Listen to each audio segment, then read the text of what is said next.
what I'm understanding, like taste, as you said, most people can recognize. They can recognize salt, sweet, bitter and acidic, and umami is one, you know, it was only recognized in the late 1910s. Yeah, it was finally proven in the late 1980s. 1980, yeah, proven, and it was classified as, this is another flavour profile or whatnot. Taste. It's another taste. Another taste profile.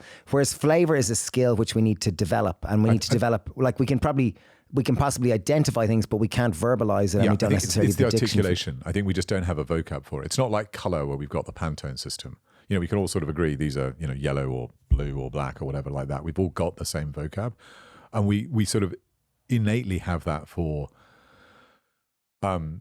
tastes. I don't think we've got it for flavour in the same way. And in flavour, like what we're referring to now is when you read, the flavour profiles of this wine is, it's a touch of gooseberry and a bit of early morning dew and a bit of pine, and oh my God, it's got a bit of musty forest floor, and like, you know, these, and there's so much kind of, you know, grand, I don't know, it seems highfalutin.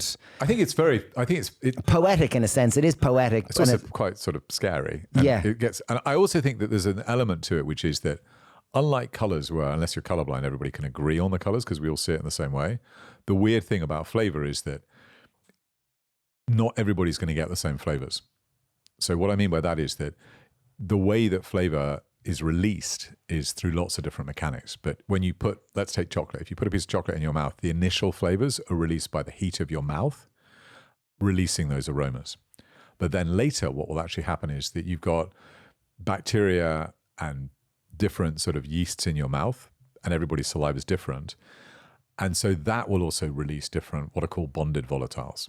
And the best example is back to the gooseberries, is that lots of people, when they drink New Zealand Sauvignon Blanc, think that many of them taste of gooseberries. They have the flavour profile of gooseberries. But that's only because they've got a specific bacteria in their mouth which reacts with the thiol in that New Zealand Sauvignon Blanc to release the impression of gooseberries. And another 20% of people just think it tastes a little bit different and not very nice. And so that's an example. I think that's an example of why you shouldn't ever listen to somebody who says, this is what you must be tasting in this, because it's just not going to work like that. You know, this is what the flavors are. It just doesn't work like that. So everybody's it's not definitive. Different. Flavor is very subjective. Yeah, it's very personal. A bit like art. Yes, it's what you like. I mean, it's a bit like music. You know, some people like certain forms of music, some people like other forms of music. But it is very, very much dependent on how the flavor is released. And so most people will initially, when they try a bar of chocolate, actually get the same flavors. But later, as it goes on, you may well get radically different impressions.